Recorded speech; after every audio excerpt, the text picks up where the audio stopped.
Exercise number 8. Start. We have seen out of our experience what actually has been the role of the judiciary in our country. Full stop. One after the other, the judiciary tried to interpret the constitution in a manner they wanted to do, and even by one judge's point of view, either in the High Court or Supreme Court, they wanted to uphold that their views were supreme and none else's. Full stop. Though we are in this democratic process and we believe in democracy and adult franchise, yet this view of the representatives of the people in this house and in the other house are not supreme only. The judge's views are supreme. Full stop. This is nothing but a new nepotism on the part of the judiciary who deliver judgments as if they are the only kings and rulers in this country and nobody else, completely ignoring the will and consent of the people who send their representatives to this house to look after their welfare and well-being. Full stop. Therefore, the question of erosion of the judiciary does not hold any ground. Full stop.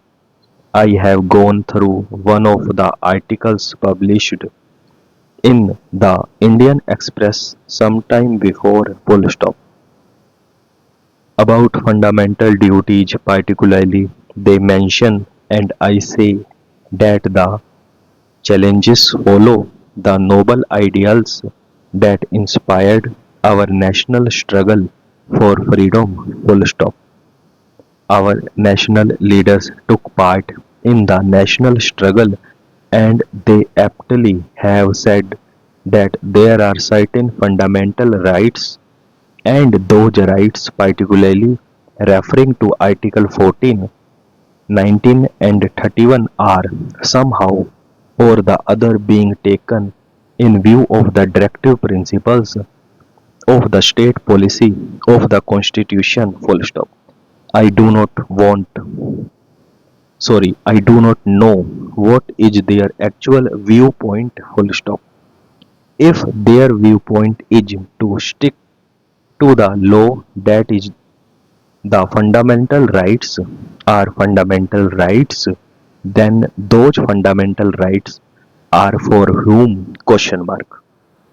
Those fundamental rights are for the so-called higher strata of the society, for the so-called haves and not for have-nots. Full stop. What is their grievance? Question mark. The poorer sections of the society, the vast multitudes of the country do not consider that fundamental rights are embedded in the constitution. Full stop. They consider what their fundamental needs are. Full stop. Their fundamental needs is that their hunger should be removed and their economic conditions redressed. Full stop. In view of these things, which one is to be given more weightage? The poorer sections who are demanding better transformation of the society. Full stop. The problems of the poorer sections are to be given more weightage. Full stop. This position, in brief, seemed to have shocked many people. Full stop. With this view, these articles or constitutional changes which are under consideration are welcome measures and ought to be framed. Full stop. There is no doubt about it.